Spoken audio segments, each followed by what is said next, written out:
আমার একটাই ব্যাপার ছিল, গাজীপুর জনগণের জন্য মাহফুজকে প্রয়োজন এবং আমার মাধ্যমে জনগণ সেবা পাবে, সেই জায়গাটা আমি নিশ্চিত করতে চাই, ফাঁকা বলে আওড়াতে চাই না। সুতরাং আমি বলবো গাজীপুরের অনেক ফ্যাসিবাদী শক্তি রয়েছে, নাব্য ফ্যাসিবাদ হয়ে ওঠারও সম্ভাবনা তৈরি হয়েছে।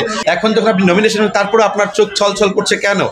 আগে ছিলাম নমিনেশনের জন্য, কারণ জনগণের কাজ করতে হলে, জনগণের দ্বার প্রান্তে যেতে হলে, ট্রাককে নিতে হলে তো আমাকে জনগণের জন্য ট্রাক প্রত্যেকটা দরকার। I am really respect to our president, our secretary and the higher council member, সকলের প্রতি আমি রেসপেক্ট জানাচ্ছি যে তারা আমাকে মনোনীত করেছে গাজীপুর 2 আসনে, যেটা নিয়ে আমি লড়াই সংগ্রাম করেছি। আমার একটাই ব্যাপার ছিল, গাজীপুর জনগণের জন্য মাহফুজকে প্রয়োজন। মাহফুজ গাজীপুরের 2 আসনের জনগণের সেবক হয়ে কাজ করতে চায়। আমি সেই জায়গাটাকে প্রাধান্য দেওয়ার চেষ্টা করেছি। অত দুঃখের সাথে জানেন, গাজীপুরের নেতৃবৃন্দরা বারবার মিটিং, মিছিল, আলোচনা অনেক কিছু করেছে, কারণ আমি তাদের জন্য, আমার সবচেয়ে কষ্টের জায়গা, আমার নেতৃবৃন্দরা হতাশ, সমগ্র ব্যক্তি হতাশ।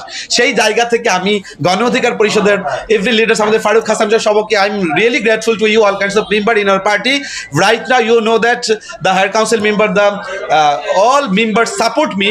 একটা বড় ব্যাপার হচ্ছে, আমি যদি জনগণের জন্য কাজ করতে চাই, আমি ট্রাক নিয়ে কাজ করতে চাই। আপনারা জানেন আমি মাহফুজ 11টা মামলা খেয়েছি এই গণ অধিকার পরিষদকে এস্টাবলিশ করতেই। তো ছাত্র অধিকার পরিষদের সর্বপ্রথম 28 সালে কোটা রিফরমেশন মুভমেন্টে I was arrested that time। তো সেই সময় আমি গ্রেফতার হয়েছি, রিমান্ডে ছিলাম রাশেদ খানের সাথে। সেই জায়গা থেকে আমি বলেছি আমি জনগণের জন্য ট্রাকটাকে নিয়ে যেতে চাই, জনগণের মুক্তির বার্তা হিসাবে। যদিও আমাকে কোন ক্রাইটেরিয়া আমি জানিয়ে বঞ্চিত করা হয়েছে, বলছি if I am not qualified you have to জাজ দিস, আপনাকে ক্লারিফাই করতে হবে। কিন্তু দল তাদের সুবিবেচনার প্রসূত হয়ে এখন স্পষ্টভাবে গাজীপুর 2 আমাকে নমিনেশন দিয়েছে। আমি কৃতজ্ঞতার পাশাপাশি বলছি এটা একটা দায়িত্বের জায়গা।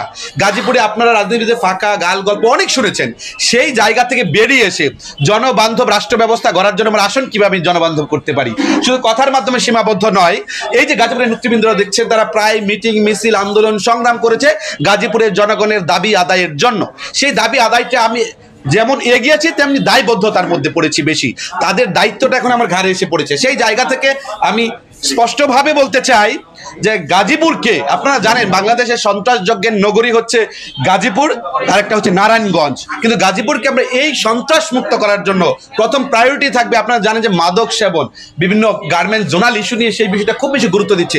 সেইটাকে কিভাবে রিমুভ করা যায় এবং এডুকেশন, ওয়েল এডুকেশন কিভাবে সেখানে ছড়িয়ে দেওয়া যায়। আরেকটা ব্যাপার, আমি এত গাল গল্প ছড়াতে চাই না।